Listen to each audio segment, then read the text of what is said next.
మన ప్రభు అయిన యేసుక్రీస్తు నామములో మీ అందరికీ శుభములు తెలియజేయచ్చు ఉన్నాను. ప్రియ దైవజనమా, షారోన్ మన్నాలో భాగముగా ఈ దినం మరొక వాక్య భాగమును ధ్యానించుకుందాము. 66వ కీర్తన 20వ వచనము. దేవుడు నా ప్రార్థనను త్రోసివేయలేదు. ప్రియ దైవజనమా, కీర్తనాకారుడు ఎంతో ధైర్యముగా ఈ మాటను పలుకుతూ ఉన్నాడు. తన ప్రార్థనను దేవుడు త్రోసివేయలేదు అని. మరి మన ప్రార్థన కూడా దేవుడు త్రోసివేయకుండా ఉండాలి అంటే మనము ఎటువంటి ఆత్మీయ గుణాలను కలిగి ఉండాలో ఈరోజు ధ్యానించుకుందాము. దేవుడు ఎవరి ప్రార్థనను వినడో తెలుసుకుందాము. మొదటగా చూసినట్లయితే 66వ కీర్తన 18వ వచనం ప్రకారం, హృదయములో పాపమును లక్ష్యము చేస్తే దేవుడు వారి మనవి ఆలకించడు. రెండవదిగా సామెతల గ్రంథము 28వ అధ్యాయము 9వ వచనం ప్రకారం, ధర్మశాస్త్రము వినబడకుండా చెవిని తొలగించుకునేవాని ప్రార్థనను దేవుడు వినడు.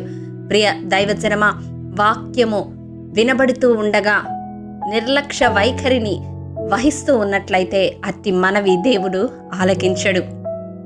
మూడవదిగా జకరియా గ్రంథము 7వ అధ్యాయము 13వ వచనం ప్రకారం, దేవుని పిలుపుకు విధేయత చూపకపోతే వారి మొర్రను దేవుడు లక్ష్య పెట్టడు.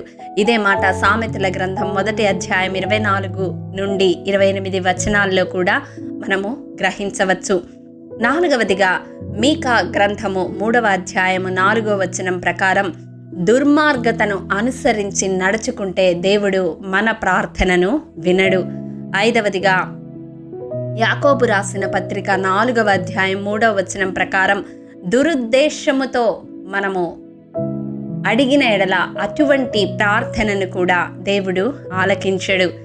ఆరవదిగా యోబు గ్రంథము 27వ అధ్యాయము 8-9 వచనాల ప్రకారం, భక్తిహీనుల మొరను దేవుడు వినడు. చివరిగా సామెతల గ్రంథము 21వ అధ్యాయము 13వ వచనం ప్రకారం, దరిద్రుల మొర వినక చెవి మూసుకొనేవాని మొరను దేవుడు వినడు.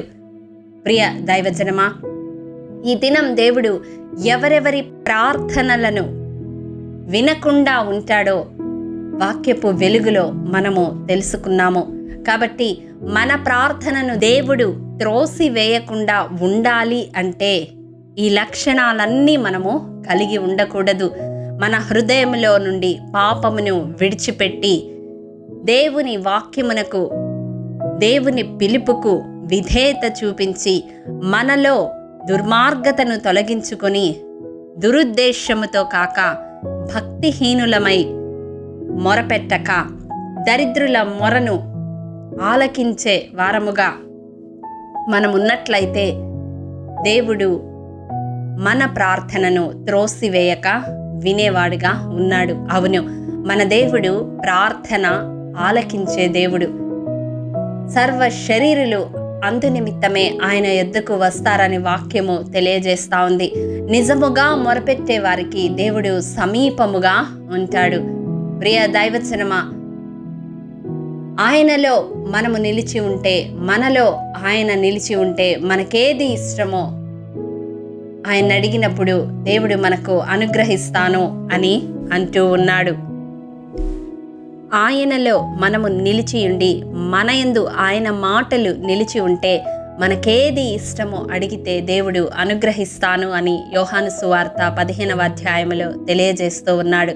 ప్రియ దైవజనమా, దేవుని సన్నిధిలో మనము చేసిన ప్రార్థన త్రోసివేయబడకుండా ఉండాలి అంటే ఏ రీతిగా మనము ప్రార్థించే వ్యక్తులుగా ఉండాలో, ఏవేవి మన జీవితాల నుండి తొలగించుకోవాలో దేవుడి దినం బయలుపరిచి ఉండగా అటు రీతిగా అభ్యాసము చేసుకుని దేవుని సన్నిధిలో ప్రార్థించే వ్యక్తులుగా ఉందాము.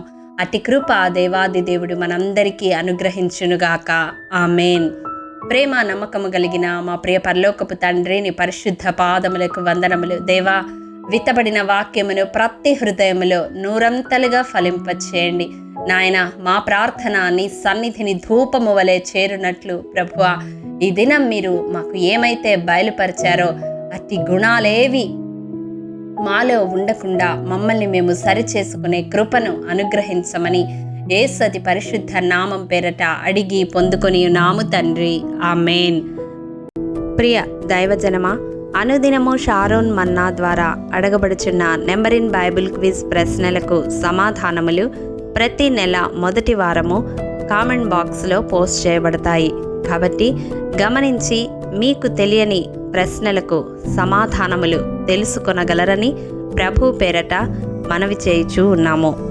ప్రియ దైవజనమా, ఈ దినం నెంబర్ ఇన్ బైబిల్ క్విజ్ ప్రశ్న: 400 మంది ఆషేరాదేవి ప్రవక్తలను, 450 మంది బయలుదేవత ప్రవక్తలను కర్మేలు పర్వతమునకు పిలువనంపుమని అహాబుతో పలికినది ఎవరు? మీ సమాధానం మాకు తెలియజేస్తారు కదూ. ప్రభు కృప మనందరికీ తోడైండునుగాక. ఆమేన్. ప్రియ దైవజనమా, ఈ దినము జన్మదినము, వివాహ దినము జరుపుకుంటున్న వారికి షారోన్ గ్రూప్ తరపున హృదయపూర్వక శుభాకాంక్షలు తెలియజేయుచూ ఉన్నాము. దేవుడు శ్రేయస్కరమైన ఆశీర్వాదములతో ఈ సంవత్సరాది నుండి సంవత్సరాంతము వరకు మిమ్ములను నింపాలని ప్రార్థిస్తూ ఉన్నాము. ఆమేన్.